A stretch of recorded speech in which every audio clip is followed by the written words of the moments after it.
السلام علیکم ورحمۃ اللہ وبرکاتہ۔ حضرت علی رضی اللہ تعالیٰ عنہ سے روایت ہے کہ نبی کریم صلی اللہ علیہ وسلم نے فرمایا، جس کا مفہوم ہے کہ ایک مسلمان کے دوسرے مسلمان پر 6 حقوق ہیں۔ ان میں سے پہلا یہ ہے کہ جب اس سے ملاقات کرے تو اس کو سلام کرے۔ دوسرا یہ ہے کہ جب ایک مسلمان دوسرے کو دعوت دے تو وہ اس کو قبول کرے۔ تیسرا یہ ہے کہ جب وہ چھینک مارے اور الحمدللہ کہے تو یہ اس کے جواب میں یرحمک اللہ کہے۔ چوتھا یہ ہے کہ جب وہ بیمار ہو جائے تو اس کی عیادت کے لیے جائے۔ اور پانچواں یہ ہے کہ جب وہ انتقال کر جائے تو اس کے جنازے کے لیے جائے۔ اور چھٹا یہ ہے کہ اس کے لیے وہی پسند کرے جو اپنے لیے پسند کرتا ہے۔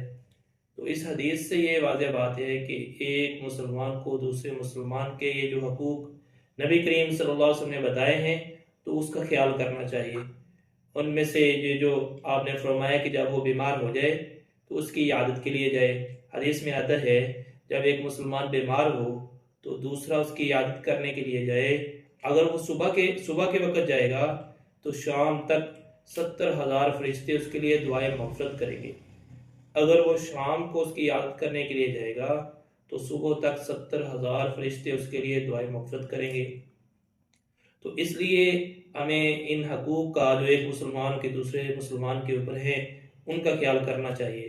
ان میں سے ایک یہ فرمائے کہ جب وہ انتقال کر جائے تو اس کے لیے اس کے جنازے کے ساتھ جائے، کیونکہ حدیث میں آتا ہے جس کا مفہوم ہے کہ بعض جنازے ایسے ہوتے ہیں جس سے پڑھنے والے کی بخشش ہو جاتی ہے، اور بعض جنازہ پڑھنے والوں میں سے کچھ ایسے مسلمان ہوتے ہیں جس سے جنازے والے کی بخشش ہو جاتی ہے۔